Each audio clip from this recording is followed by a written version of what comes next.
Good morning and welcome. Did it rain on your way here? It rained and then the sun came out, then it rained and then the sun came out, and then when we pulled up, it was pouring. So she got to be let out through the portico, and I battled the rain. But we are few in number, but I am glad you're here because, folks, your health isn't everything, but everything is absolutely nothing without it. And if you happen to have it compromised because of poor choices, you will regret it later on. And I am at the age right now where I understand that more clearly than those amongst us who are younger. Our guest tonight, our guest speaker is Dr. Hana Kahleova. She is the Clinical Research Director for PCRM. I don't have my glasses. I'm going to try to read this for those of you that haven't heard it yet.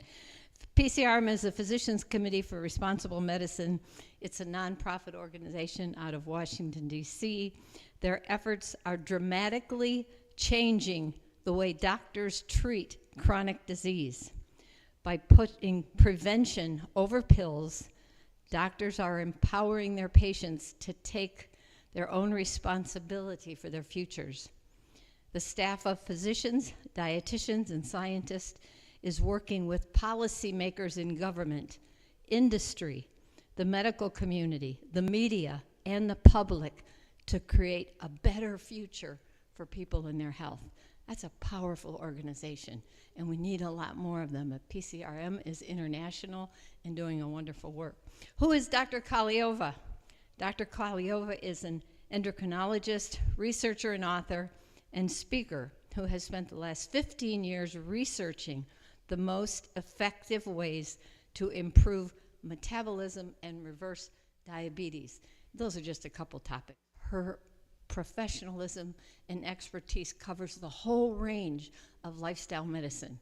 The future of our country for disease prevention, not disease care, is going to be the pillars of lifestyle medicine. What you eat, how you move, what you drink, what you think, and who you trust in. Those are all very important pillars. And so with further ado, Dr. Kahleova's got a whole list of doctorates from lots of different places. Loma Linda, which I know means a lot to some of you because it's one of our universities. So with no further ado, Dr. Hana, it's all yours. Thank you so much, Kathy. You're welcome. Thank you for the kind introduction. Good morning, everybody. How's everybody? Yeah? We have an exciting topic for this morning, and big thanks to Ron in the AV team who put up a new PowerPoint, in a speed of light, and he also put up a PowerPoint for Jay and Anna, who will be sharing their story. If you're wondering if this approach works at all, Anna and Jay are a living example, and they prepared some photos for you a few years back, and then they will also share their journey with you and their results. Many times people come to me and they're like, you know what?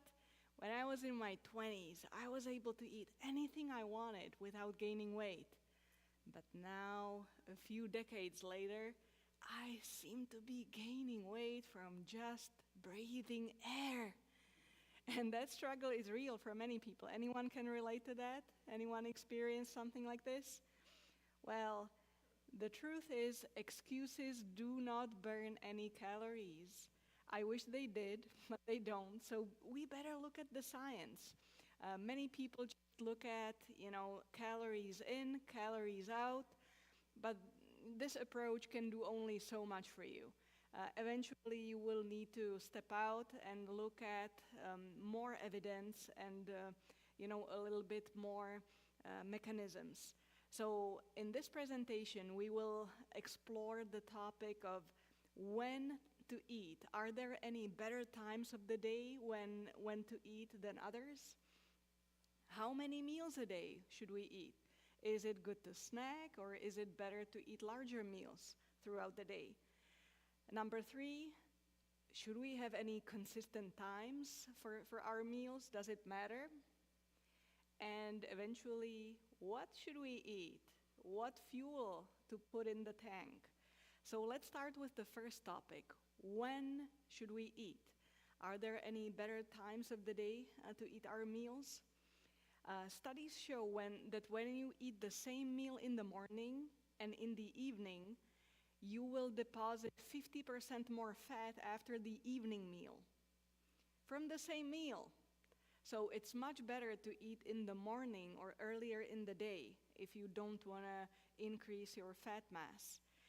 People who eat breakfast every day are leaner than those who skip breakfast, even though they may end up eating more calories. And in one weight loss study, they took 420 people. For 20 weeks, they were following the same diet, for weight loss. But one group was the so-called early eaters. They started eating their meals early in the morning and then finished earlier in the day, while the late eaters, didn't eat breakfast, started later, and also finished later. Guess what? The weight loss on the same diet was bigger in the early eaters. It's about weight control, but it's also about risk of diabetes. Studies show that people who eat breakfast every day have a 20 to 40% lower risk of developing diabetes. And when you look at eating breakfast and also meal frequency, eating breakfast and eating only 1 to 3 meals a day is the best for the protection against diabetes. While eating no breakfast and snacking throughout the day, that's the worst model, and that's the best predictor of developing diabetes. So if somebody wants to develop diabetes super fast, just don't eat breakfast and eat snacks throughout the day. Anybody can relate to this? How fast the metabolism can deteriorate on this? Well, if somebody already has diabetes, breakfast is the meal that's important for controlling their blood sugar throughout the day. This randomized crossover trial showed that after eating breakfast, the blood sugar is 20% lower throughout the whole day in people with type 2 diabetes, and their insulin secretion is more efficient. So these studies just show that we need to eat breakfast every day. What if you're not hungry for breakfast? What do you do then? Well, my next question is, what did you have for dinner? I bet everything was delicious, but maybe it was just too much food, right? So next time, make dinner the lightest meal of the day. Extra points if you can skip dinner, because then you will be looking forward to your breakfast. And you can also get some workout in the morning, and that will increase your hunger. And we decided to test this in people with type 2 diabetes. We brought in 54 people with type 2 diabetes, and we randomly assigned them to start either with 6 small meals during the day or with 2 meals a day, breakfast and lunch. And the diet was the same, and in the beginning of the study, people were like, I don't know if I can do the 2 meals a day. That sounds like I will be starving in the evening. And every participant tried both. So those who started with 6 meals a day, after 12 weeks, they switched over to 2 meals a day for 12 weeks, and the opposite. So each participant tried both. They were concerned about the 2 meals a day in the beginning of the study. But let me share the results with you. They lost 50% more weight on the 2 meals a day. That's B2. A6 is for 6 meals a day. B2 is for 2 meals a day. They lost more liver fat on 2 meals a day. Their insulin sensitivity improved more on 2 meals a day. Their glycemic control improved about the same, but their fasting blood sugar and their fasting insulin improved more on 2 meals a day. And what was surprising, people also reported feeling less depressed on 2 meals a day. And here's the kicker, they felt less hungry on 2 meals a day. which was completely surprising for most participants because they were expecting to be super hungry on 2 meals a day, and at the end of the study, most of the participants decided to stick with it for life because it was working wonderfully. Instead of needing to prepare 6 meals a day, now they only needed to prepare 2 meals a day. They were also saying that they were saving money on groceries, and it was just working beautifully. And during COVID, a lot of people started gaining weight. Anybody can relate to this? Yeah? And one of my patients contacted me, and he was like, I don't know, I'm just gaining weight, and I don't know how to stop that. So I told him about the study with 2 meals a day, and he decided to do it. And so here's his chart that he sent me.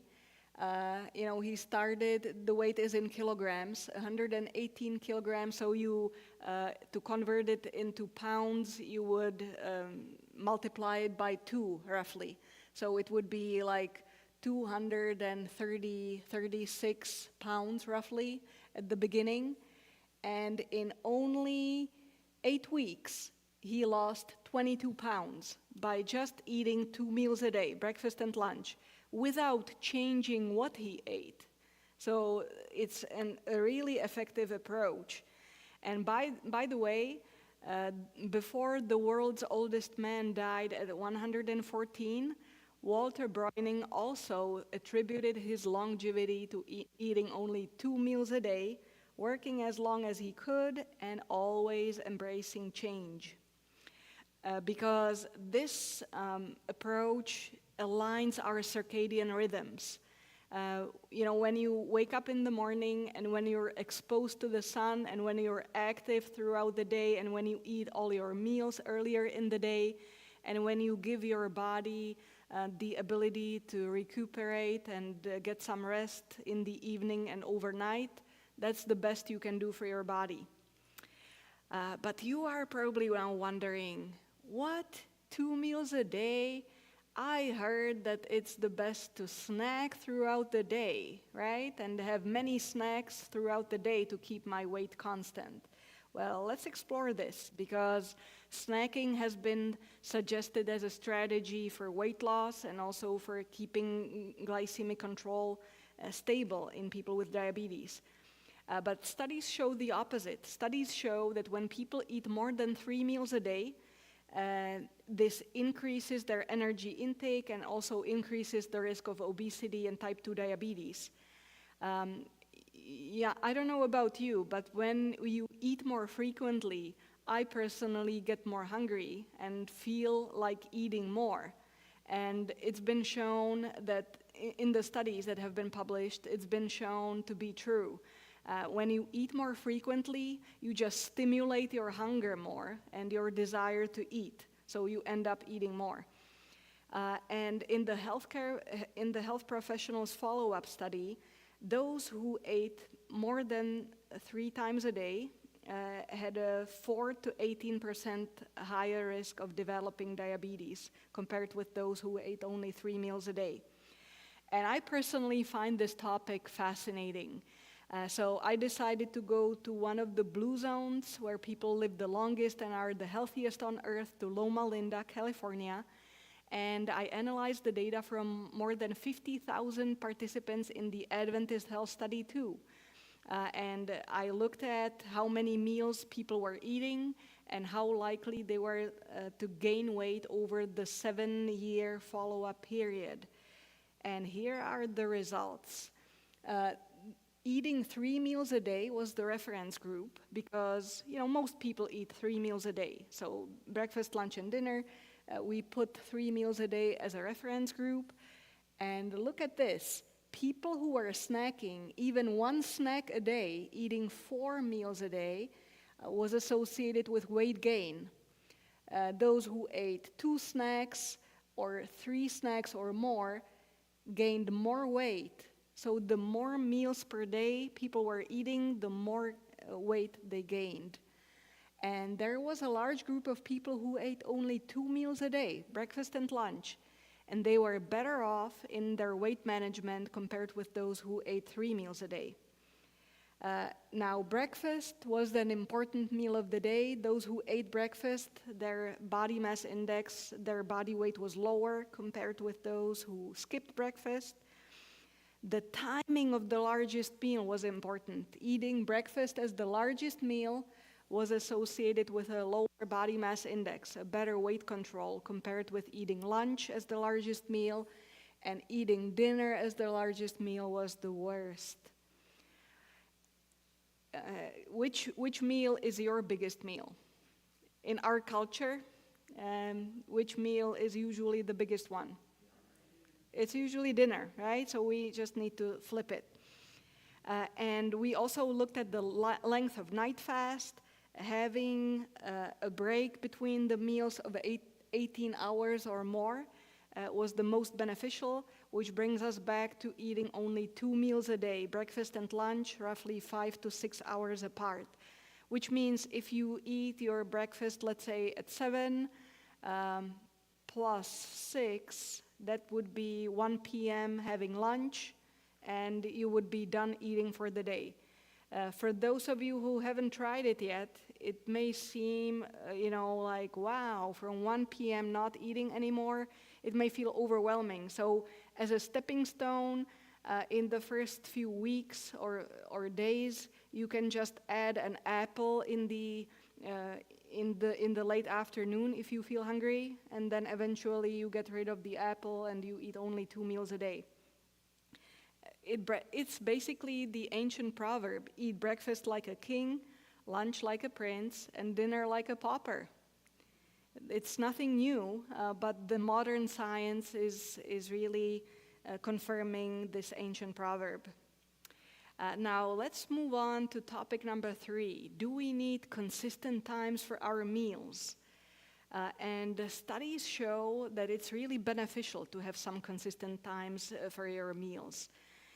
One Swedish study that included 3,600 adults showed that those who ate meals at consistent times were leaner than those who didn't have consistent times. Those who ate at different times of the day each day had a 37% higher risk of developing metabolic syndrome. That means being overweight, increasing the risk of high cholesterol, high blood sugar, high blood pressure, all of that. Another study looked at eating the timing of breakfast and having consistent time for breakfast, and those who had an irregular breakfast had a 34% higher risk of developing metabolic syndrome. And another study that was a British study in 4,300 adults looked at lunch and snacks, and again, those who didn't have any consistent times for their lunch had a 42% higher risk of developing metabolic syndrome, and those who ate snacks at random times had a 35% higher risk of metabolic syndrome. So all of these studies suggest that we really benefit from having consistent times for our meals. That said, it doesn't have to be to the minute. So let's say if 7 a.m. works for you for breakfast, it can be 6:55 a.m. one day and 7:05, the next day. That's completely fine. It doesn't have to be completely precise. But, having the roughly consistent times for our meals is really beneficial for our metabolism. And now we're moving on to the last topic.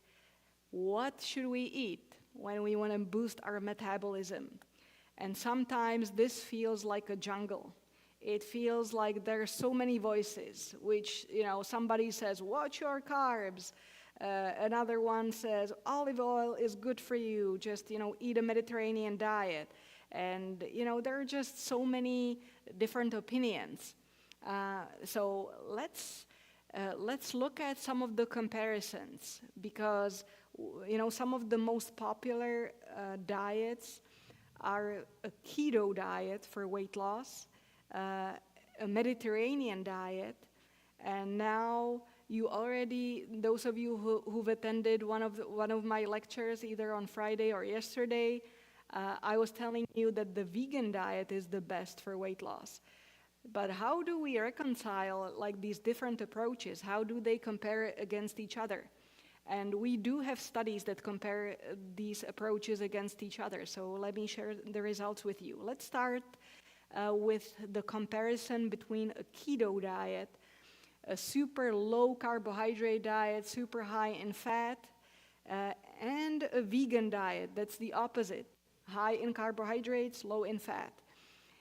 Kevin Hall from the NIH brought in people who are overweight, and he locked them in a metabolic ward for a month so that he could measure everything they were eating. He would measure their metabolism, and for 2 weeks they were following a low-carb diet, a keto diet, and for 2 weeks a vegan diet. And he compared both. So the keto diet, 75% fat and only 10% carbohydrate. A vegan diet, 75% carbohydrate and only 10% fat. So which one was better? People were able to eat how much they wanted on each diet. All the meals were being prepared in the hospital, and they were giving them all the food, but people were able to eat how much they wanted. On the vegan diet, without even realizing, people ate almost 700 calories less on the keto diet. So which diet would promote weight loss in the long term? What do you think? The vegan diet, right? While the body weight dropped really fast on the keto diet and slower on the vegan diet, where did the weight loss come from? It turns out that when you look at fat mass, your muscle, that's exactly what people, this is fat mass. This is fat. So when you look at fat, look at keto. No change in fat mass, when they were dropping all the weight, and only a slight change, while on the vegan diet, a nice drop in fat. But now the muscle, that's your fat-free mass. Look at this, sharp drop on the keto diet. So most of the weight loss that came on the keto diet was because people were losing muscle. How many of you would like to lose any muscle? Anybody? No, that's our longevity organ. We need muscle, if we want to preserve the quality of life. If you want to lift your grandchildren, you need muscle. If you want to do some squats, if you want to do some walking when you're older, you will need muscle. So, we should do everything we can to preserve muscle. So clearly the vegan diet was a much better option than the keto diet, because people were losing weight in a healthier way. They were losing mostly the fat and not the muscle. Okay, what about Mediterranean versus vegan? I was sharing the results yesterday in the lecture. So for those of you who have not attended, I will only summarize the results for you. We did a randomized clinical trial where the participants tried both.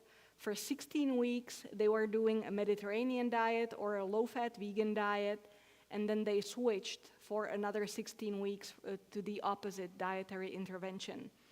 And we found that people didn't lose any weight on the Mediterranean diet. I know that this may be disappointing to many people, but for people who need to lose weight, the Mediterranean diet is not the solution. But people are reliably losing weight on the vegan diet, roughly a pound a week. While it may seem kind of slow to some people, you may think, well, if I do such a great change in my diet and I lose only 1 pound a week. Well, think more about long term and think about all the health benefits. The slower weight loss also means that it's more sustainable in the long term. It's health promoting. your body is adjusting and your metabolism is getting healthier. All your cells are being renewed, and it's just healthier and more sustainable in the long term. When we talk about weight loss, many people just want to limit the caloric intake. And they're like, okay, if I want to lose weight, I just need to eat less. But it's not really sustainable in the long term. We know that if you just limit how much you eat, sooner or later you will be more hungry and you will end up eating even more than before. So I'd like to suggest that we also focus on how much we burn. And I don't mean only physical activity, but 70% of everything that we burn is for basal metabolic rate, just to keep us alive, keep the brain and the heart going. About 20% is for physical activity. So, boosting your physical activity will promote weight loss. If you build your muscle, those will burn fat more efficiently in the long term. It's a good idea to increase your physical activity. But also 10% is due to the thermic effect of food, which means the release of heat when we eat a meal. So, could we just increase the thermic effect of food? Can we burn more calories after our meals? This is breakfast, lunch, and dinner. After each meal we eat, the energy expenditure goes up, and we feel warm. So that's why it's called the thermic effect of food. It turns out that people who are obese, their thermic effect of food is lower compared with those who are lean, which is the opposite of what they need. They need to burn more calories. So how could we help them? Number one, keeping the fat content of the meals low, limiting the fat intake helps to increase the thermic effect of food by 32%. Also, the quality of fat. Eating the fat from plants, polyunsaturated and monounsaturated fats, instead of saturated fat, increases the thermic effect of food. And also, eating whole grain bread instead of white bread, whole foods instead of processed foods, that increases the thermic effect of food as well. And we decided to combine all of these approaches and test whether a vegan diet could help people boost their metabolism and increase the after-meal calorie burn. And so for 16 weeks, we had 244 people who followed either a low-fat vegan diet or stayed on their usual diet for 16 weeks. We measured their metabolism, we measured their fat content in the liver, and on the vegan diet, they lost 14 pounds in 16 weeks, so that's almost a pound a week. Their liver fat content decreased by 34%. Their insulin resistance dropped, which means a lower risk of diabetes.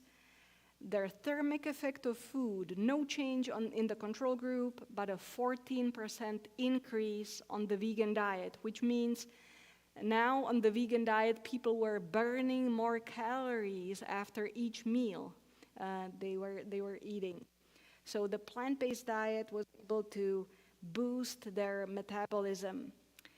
So in summary, the important pillars of the diet that boost your metabolism are eating early in the day, starting your day with breakfast every day. Eat 2 to 3 meals a day. If you can do the 2 meals a day, that will be more beneficial for you than the 3 meals a day for weight loss. If for some reason you still feel hungry in the late afternoon, add an apple or a salad, and then eventually you can just skip it and be on 2 meals a day. Having consistent times for the meals is really beneficial for boosting your metabolism, and a plant-based diet is the best diet for boosting your metabolism. And I would like to hand it over to Anna and Jay to share their own story with us. So if somebody, is really overweight and has some health problems, and if they start practicing at least some of this, can they see the actual results? Would you like to share your story with us, please? Sure.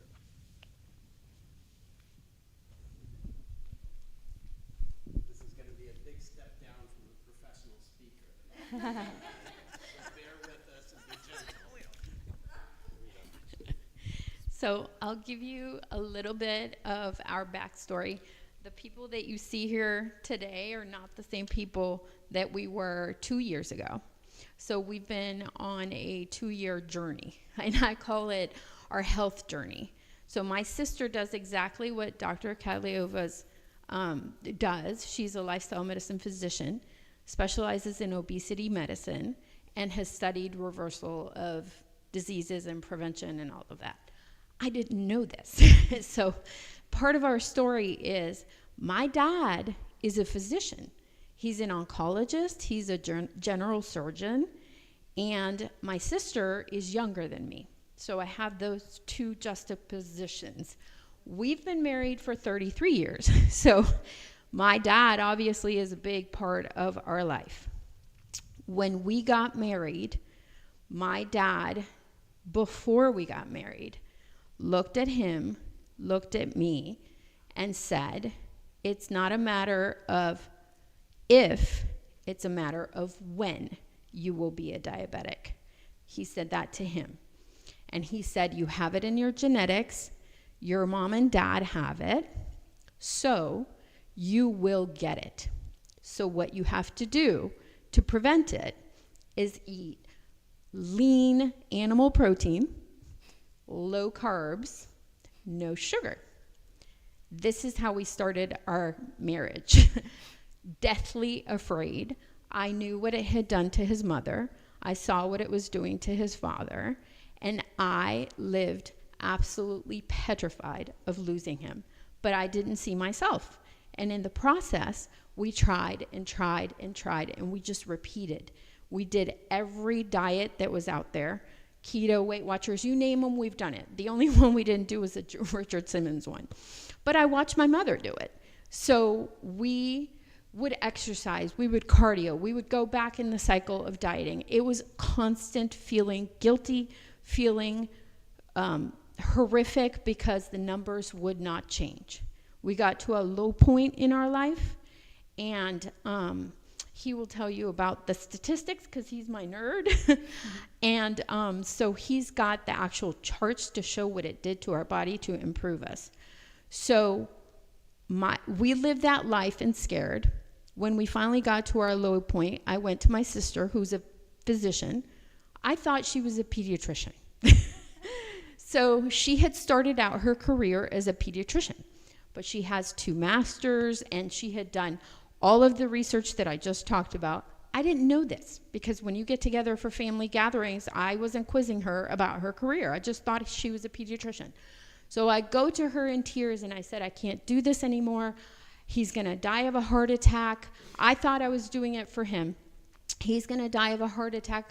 I don't want to repeat the life. I watched his mother and his father die horrific. His mother died a horrific diabetic death.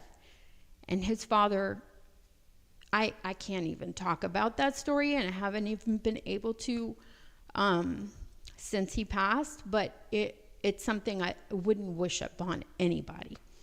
So this is how I went to my sister. And my sister said to me, if you're ready, I can help you. And I was like, what do you mean? You're a pediatrician. And so she told me what she did for a living. And she took me through it. And she said, whole foods, plant-based. And I was like, wait. I'm a cook. I'm a chef. She knew this. How do I shop for this? How do I cook for this? And she knew that I was a cook. I'm a good cook. I'm a home chef.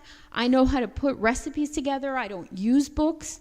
So she did one thing. She sent me a book, Be a Plant-Based Woman Warrior by Anne and Jane Esselstyn. She sent me that book. That's how she got me.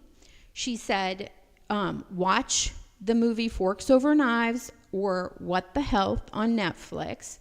And then she told us about the book Prevent and Reverse Heart Disease by Dr. Esselstyn. So we dove into that, watched the documentary, looked at each other, and said, we are beginning our new life. I spent the next months and months and months on the phone with her, and we learned how to, I cleaned out my pantry, fridge, and freezer overnight, learned how to shop again, read labels, relearned how to cook with her help, and this is where we are today. 75 pounds lighter for me. He's more than 88 pounds lighter, completely off of medications, and we've reversed every chronic disease. This was something I didn't know, that I was as sick as he. I wasn't on medications, but I had high cholesterol and diabetes, had it for 2 years. My sister said, you should have been on medication those 2 years. Your doctor should have been scolding you. And I kept telling my doctor, I'll be back. It'll be better next 6 months. I'll be back. It'll be better. It never was. So I reversed my high cholesterol and diabetes. But the best part for me was all my menopausal issues went away, because all of them. She had me introduce soy every single day into my life. And 4 weeks later, when we were feeling stellar and his numbers were changing, I slept through the night one night, and I called my sister, and I was like, I don't have hot flashes, and I slept through the night. And she goes, that's the soy. But she didn't tell me that that's what it was going to do. So anyway, I'll pass it on to him. Oh boy. All right. Maybe next slide. So here's a picture of me. In that picture, I'm 250 plus. And today I'm in the 165 to 170 range, depending on the day, right? So one more. And so this is us. And that picture on the left was what, 2 years ago, 2 years and a few months ago, 2.5 years ago, okay, to where we are today. And yeah, and in that picture, I am not at my all-time heaviest either, me on the left, okay? I had lost some 20, 30 pounds from my all-time peak. It's just water. Oh, yeah, and the doctor had said, you know, you're going to have to up your medication. So I had 3 chronic diseases, the top 3. I was a type 2 diabetic, I had high cholesterol, and I had high blood pressure. I was on as many as 5 different medications for that. That can get expensive, right? And next slide. And, you know, so this is a chart. You can see this is an A1C, and if you don't know what an A1C is, it's a 3-month average of your blood glucose level, okay? And anything in the red box is considered type 2 diabetic. You should be on medications. In between the red and the green is called pre-diabetic. Depends on who you talk to. There's a little bit of fuzzy there. But if you're in the green, if you're under 5.7 in that A1C measurement, you're considered normal, okay? And so this chart, she said I'm a nerd. Well, I'm a IT computer guy. I implement computer systems for a living, and I like data, and I like to plan, and I like to be organized, and I have this data going back like more than 10 years, okay? And so every time I would get my blood test results, I would put them in a spreadsheet, and that's where you got this graph from, all right? So you see the 6.7. That was the highest A1C I ever had, but I was on medicine. I was on medicine, and I was a 6.7, okay? I was borderline needing insulin, okay? She told you about my mother, you know, horrific diabetic death, you know, just couldn't, she, you know, grew up in the 50s, and, you know, packaged food and processed food was all the rage, right? And she showed her love through food, and she was killing herself through food. And she was killing us too. She didn't know that, of course, right? But that's what was really happening. So the numbers from 6.4 to the left, go back another 10 years, and they're all in that. No, I'm sorry. Go back to the, yeah, stay on this slide for a minute. So 6.7 was my all-time high. The 6.4 is the A1C that I took just before, like a few days before we decided to go whole food and plant-based. So that was my baseline, okay? That was my marker. 6.7 scared me to death. I tried really hard, not eating plant-based yet, but tried really hard to get better. I got it down to 6.4, which is still very much in the diabetic range, okay? The number 3 there is 5.9. So that was 4 weeks after starting a whole food plant-based diet. And she said, you know, we did go cutthroat. We cleaned out our pantry, our fridge, our freezer. Everything that was processed, simple carbohydrates, simple sugars, processed food of any kind, all either got donated or thrown away, okay? And we bought everything all over again and started eating that way. So we went cutthroat because we knew our lives depended on it. And it dropped to 5.9. I hadn't seen a 5 point anything in years, okay? Probably before I started on the medication a decade or more before, okay? And then, you see the little pills up there, I stopped taking the medicine.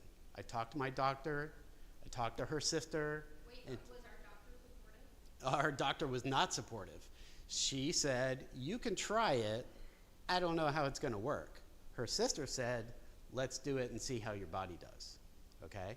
So, 3 months later, after going whole food and plant-based, off the medicine, my A1C went up, but just a tiny bit. That was my body saying, hey, are you gonna do this? Are you gonna stick to it? I don't know how to really work. You know, let's see if you can do it again. 3 months after that, it took a huge jump down, huge improvement to 5.5. Now I'm in the normal range without medicine. The only thing that changed is my diet.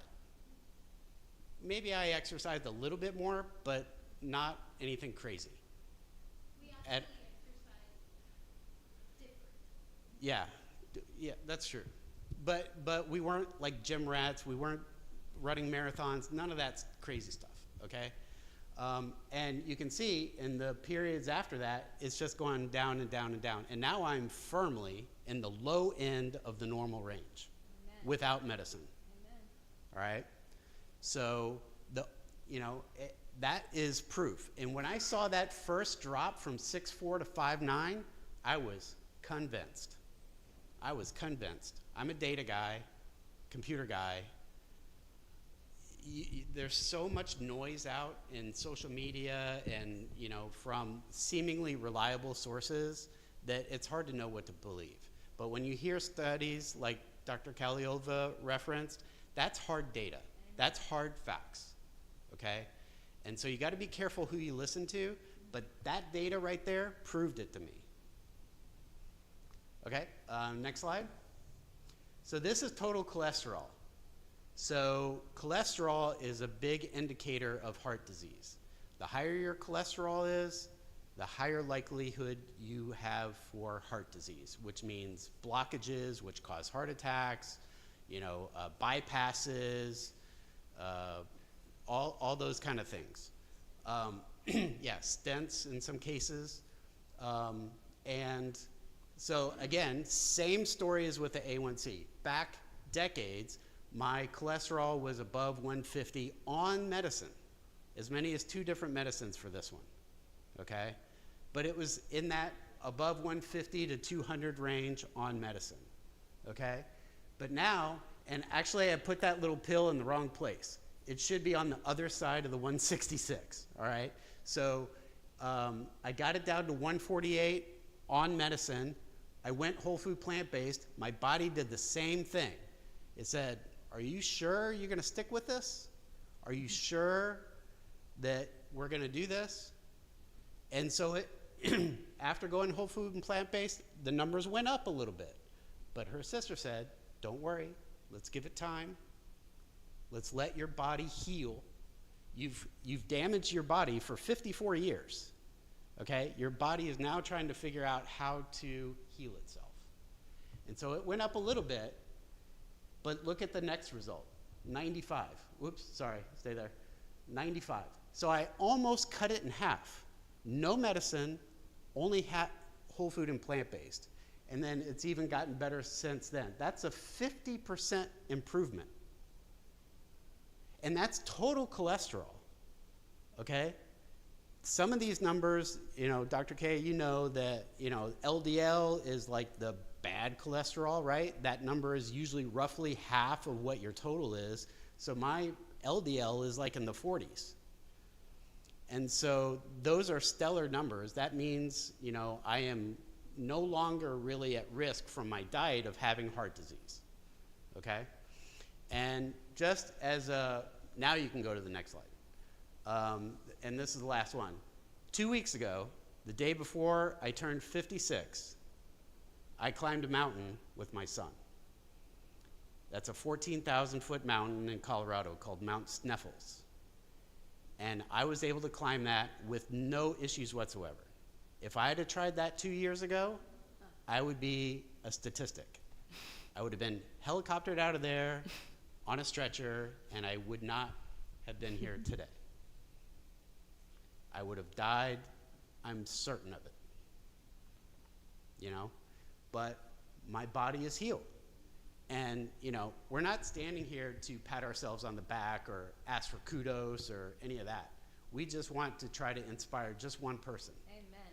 To do something, to move just a little bit more towards, a way of living that will improve your life. If you want to see your grandkids, if you want to travel when you're older, suitcases are heavy. Getting in an overhead bin or getting it into the trunk of your car is not easy, right? Grandkids, you want to play on the floor, you want to run around with them, you want to walk to church, you want to walk up this little ramp right here.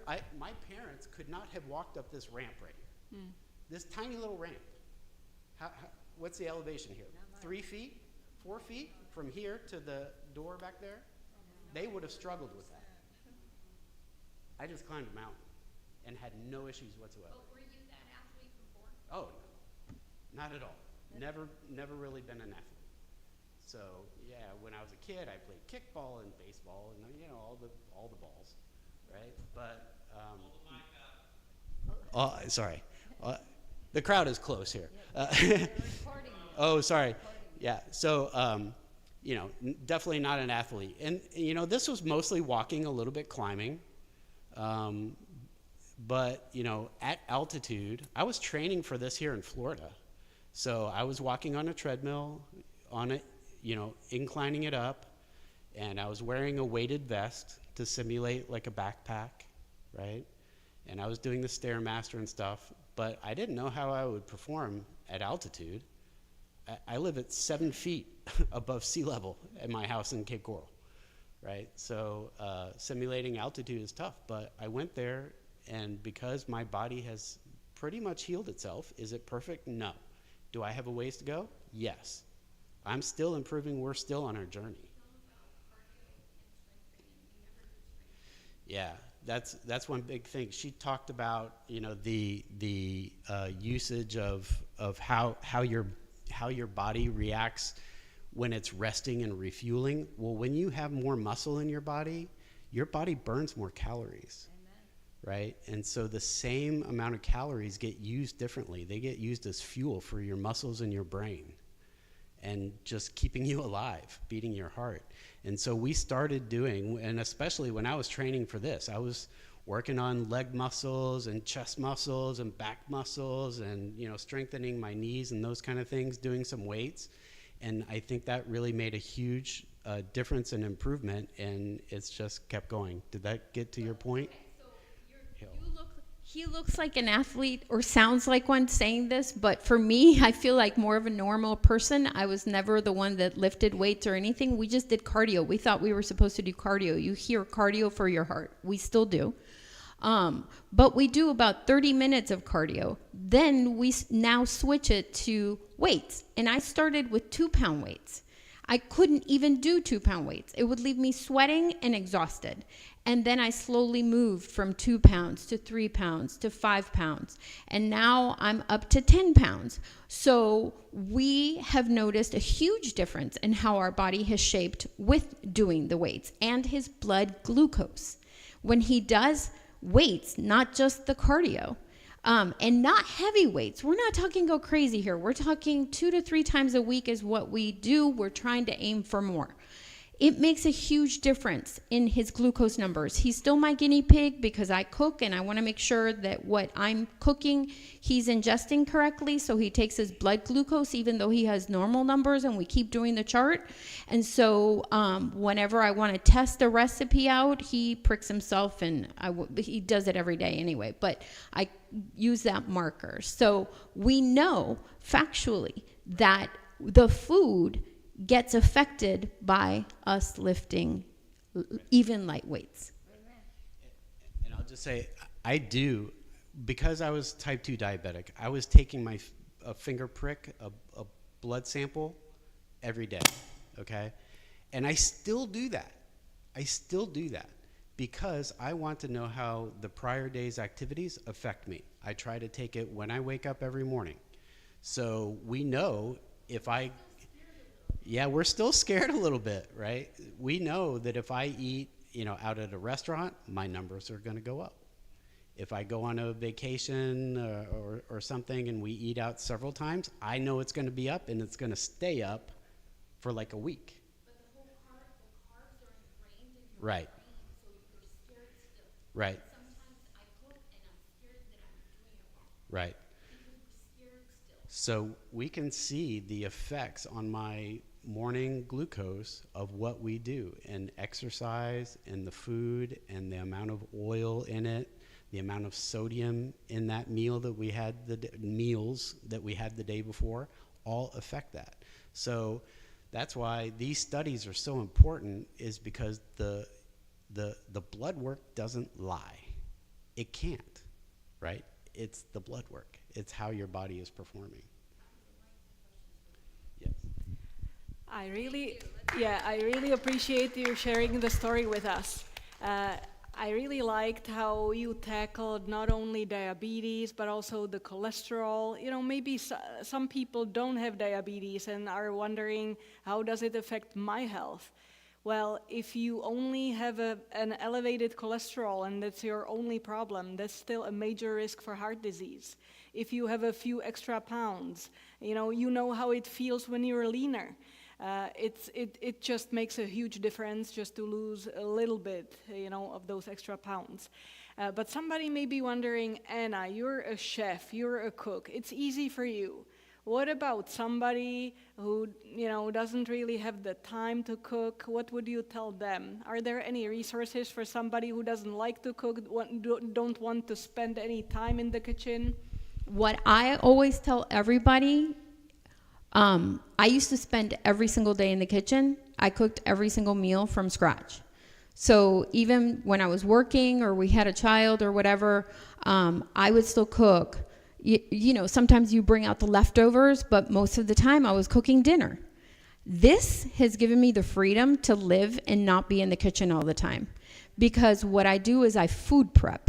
So I make sure that we always have food prepped in the fridge, and I call it multi-purpose food. So if I go to the grocery, that's my hard day. I go to my grocery, I come home, I do as much food prep as I can so that we have grab-and-go foods. I steam my potatoes, put them in the fridge so that he walks by, opens the fridge, grabs a couple of potatoes, mixes them with some silken tofu dip or whatever. So all that stuff is made. I have dips made, and it's not like I spend hours in the kitchen. It's just 10 minutes here, 10 minutes there, prepping and stuffing the fridge. Stuff the fridge with food prep, and then that food prep gets used. So I have a huge container, for example, right now of potatoes in my fridge.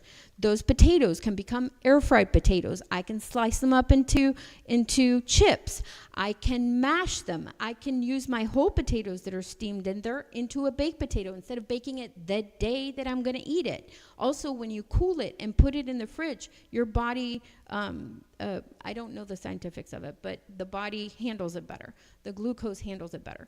So you can do with one food 10 different things instead of spending every single meal trying to create at night. So food prep is the key.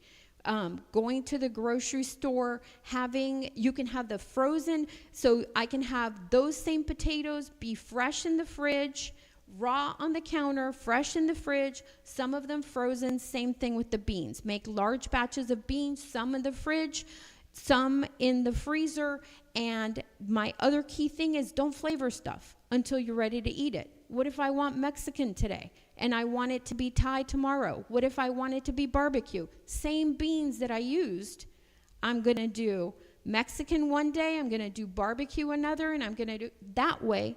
You're not bored either. So we change it up. We don't just eat the same thing. Now, having said that, in the very beginning, we kept it simple. Even though I'm a cook and I love to cook and I can create to not overwhelm ourselves and learn new nutrition and how to feed ourselves, we spent 2 months where we kept it simple. So simple meant repetitive bowls, the whole rice with the veggies with the beans, and repeat and repeat and repeat. And sometimes we had the same, big giant veggie bowl for lunch. And one of the things that I always say that every single one of these talks I learned something, and what we will be going home to do is 2 meals a day. We started with 6 meals a day because we went from being very obese people that ate all the time, not wanting to be hungry. So we ate 6 meals a day, and then as our body started healing and losing weight, we went to about, I would say, 2.5 to 3 meals a day. Because our body asked for it. Because now it's like we get to dinner and it's like, I'm not really hungry. Because we eat so satiating and such a big breakfast, and we eat such a good lunch that by the time we get to dinner, it's like, well, we're not really hungry. So now, after today's talk, it will be 2 meals a day, and we'll keep them earlier in the day, like Dr. K said. So that's the other thing that has changed for us. But it's something that our body kind of transgressionally taught us without us having heard it from the talk. Wonderful. And just as a backup, if somebody is like, yeah, but beans take so much time to cook, there are some good helpers in the kitchen, like an Instapot, where you just push a button, you walk away, you take your shower, and you come back and it's done. And as a backup of all backups, you can always buy canned beans and have them in your pantry, for those occasions where you don't even have, the time to cook even in an Instapot. So meal prep is the key.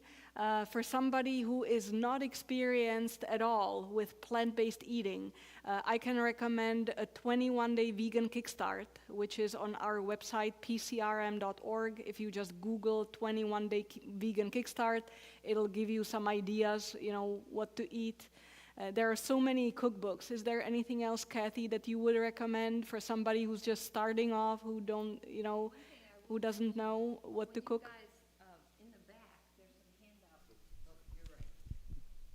There's some handouts for you in the back. And this particular piece of literature from PCRM, if you are new, and most of you here are not real new at this from what I can see, this takes you from step 1 all the way through beginning to incorporate a whole food plant-based diet. And it's just an excellent piece of literature. So I recommend that you get a hold of something like this, get one in the back, read through it, and then start taking a step. Even if it's just a baby step in the right direction, get started. And when you start to experience the results in how you feel, that will be motivation enough to continue.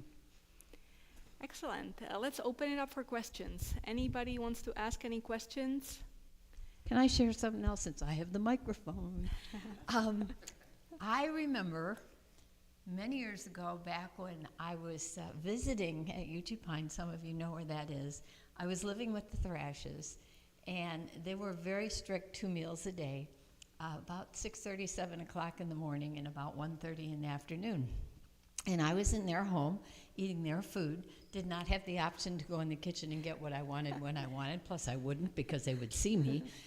Okay, so for a couple days, I was doing the 2 meals a day, and I was hungry in the evening. Come about 6 o'clock, I was feeling hungry, but I thought, oh, I'm stuck, I gotta do this because this is where I am right now.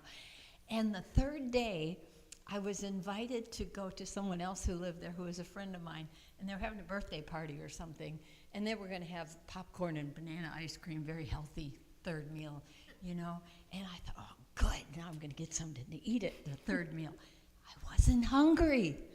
I remember thinking, I'm not hungry. The first 2 days I was, and by the third meal I really wasn't. So you just have to get started, and you'll be amazed at how your body adjusts. Now, it means you eat a very good breakfast and a good lunch, but our lunches were finished there by 2 o'clock at the latest. And by the third day, I was good. So just wanted to share that. Yeah, thank you. Thank you, Betty, Kathy. you had a question. Well, it's not really a question, but I just would share real quickly. My husband was a twin, and they both were firefighters. They did everything together. I've never known twins to be, they were almost conjoined, and yet they weren't. Don had congestive heart failure. Their dad died at 62. They were all firefighters. His dad was also.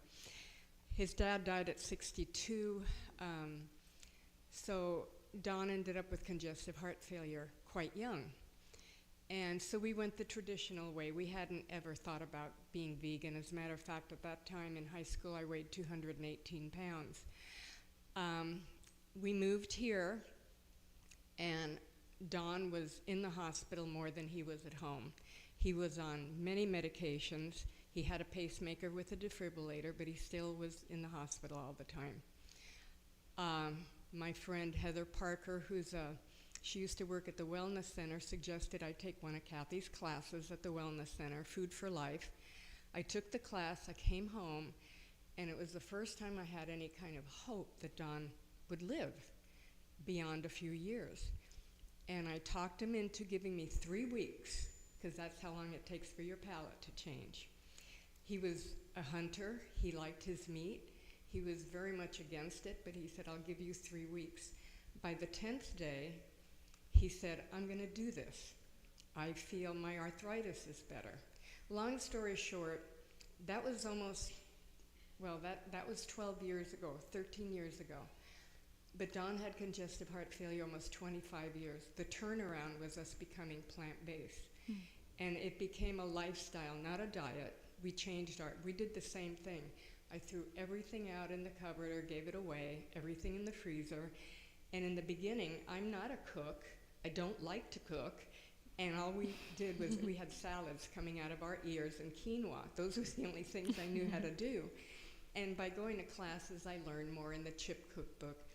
But what I really want to address is Don's brother was healthier than Don before Don started the journey of a plant-based lifestyle. We were fortunate enough to get a doctor that was willing to work with us, and Don went from 9 heart medications a day to 3. Wow.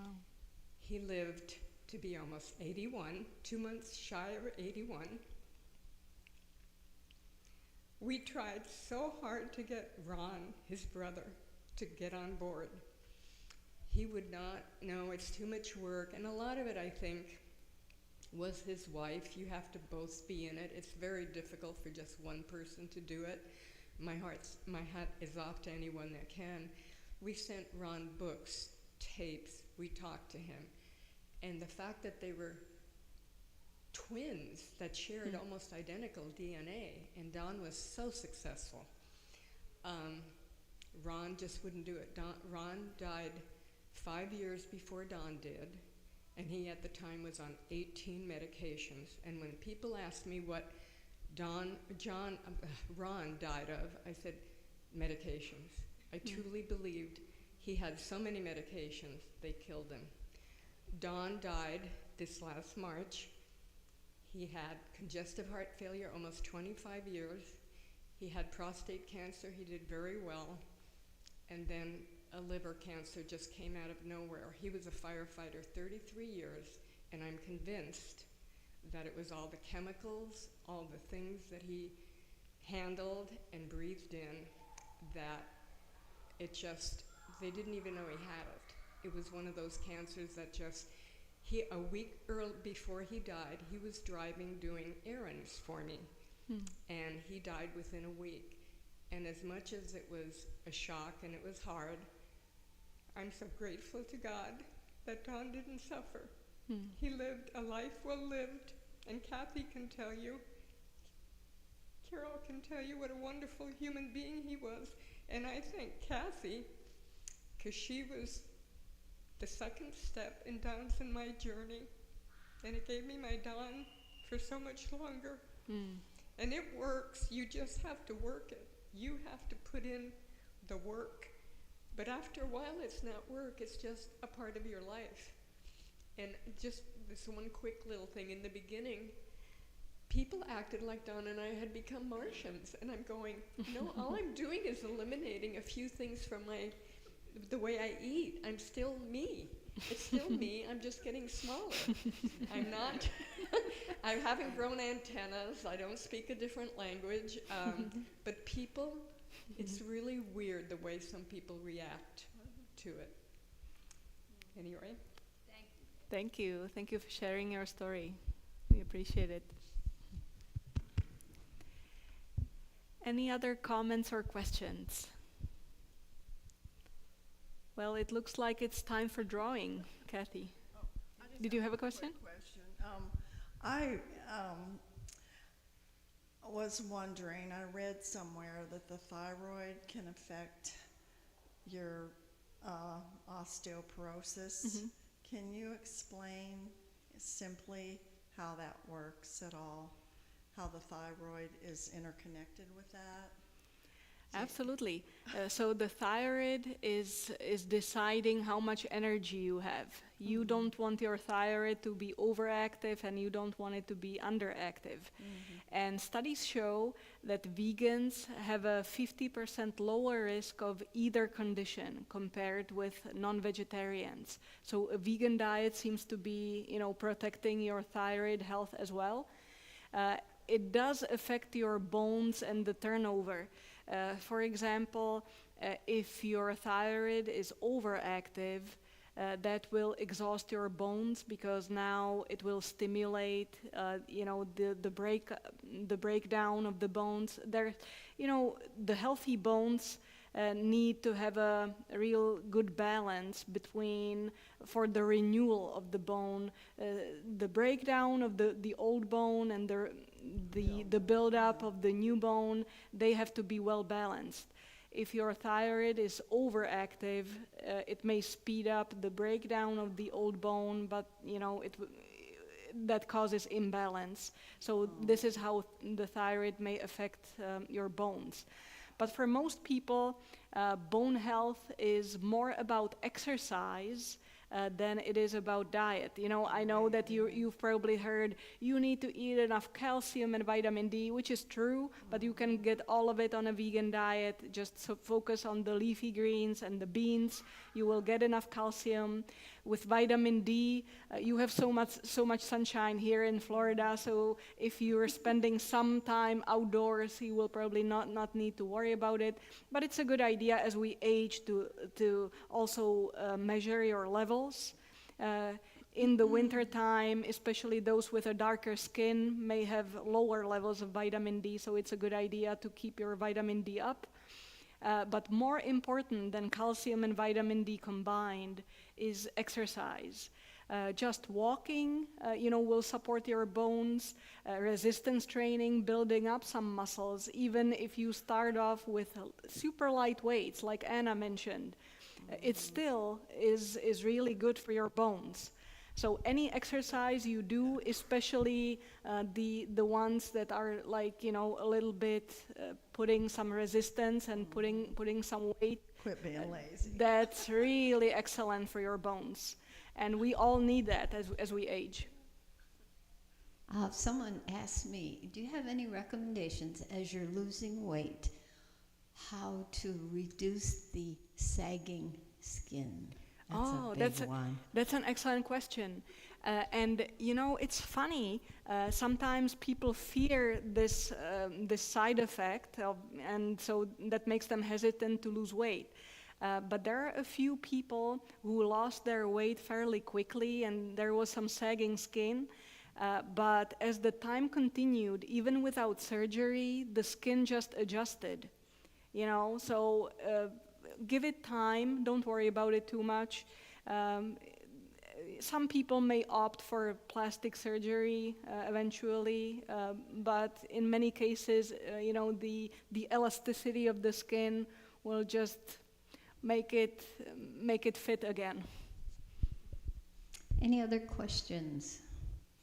I'd just like to say that it's even, you know, as long as I have been studying this and doing it and teaching it, to have the research science backing up what we have been told either through the spirit of prophecy or whatever, we know it, we believe it, it's true. But now to have all this science that is validating all of these things to be so accurate and so correct just increases our motivation and faith in all of it. And I am very grateful because you are the first one I've heard that's had this much science to back up 2 meals a day and all the other principles that you shared with us. So we thank you. My pleasure. All right. David, come on up here. This is my son David. He is going to help us with the raffle. And I have some books to raffle off. He's going to pick a card and then try to read your writing and tell us what your name is. Think David. You can do that? Yeah. I know your name's David. David. I knew you were David. Pick a card, David. He's also a comedian. David. Get out of here. Abigail Smart. Abigail Smart. Abigail, are you here? There she is. You're going to, okay, come on up. This is a Plan A diet written by a colleague of mine that I met, and she became very active in the health revolution, has her own podcast now, and even wrote her own book. Abigail, congratulations. Got another one, David? I got to look. I don't have my glasses either. Okay. Let me pick another one. Kathy McGuire. Come on up, Kathy. Enjoy. It's a good read. Another one? Tim McDonald. Oh, we can't do that one because that's her partner. Give me another one. They got to share that way. You didn't win, Tim. You didn't. I just did that one. There's another one. That's the same one. Wow, he's in there a lot. We had two. Okay. You have a gla- Ebony glasses. Finnerty. Ah. Yeah, that's good. Is your name Ebony? I thought it was Esther. You're both. How many tickets did you put in? No, I'm just kidding you. Okay. Thank you very much. Does anybody have any final comments or questions? We learn from one another, folks, and we learn by sharing with one another. And stay engaged because the research is expanding all the time. And I have watched this over the last 50 years. There is a revolution going on, and we are at a tipping point in terms of people understanding the value of the message that we have. So I encourage you to share it whenever you can. Our first meeting back here in this venue will be on September 9th. It's a Thursday at 6:30. And you all, of course, are invited. It is a community, used to be called Club Chip, but since we're not using the chip logo anymore, it's a community plant-based potluck, and everyone is welcome. Thank you for coming. On your way out, make sure you pick up these handouts that are posted in the back. Thank you very much. Thank you. September 9th. Oh, is it? No, that's when my classes start. Then it's September, what's the second Thursday? That meeting is September 11th, not the 9th.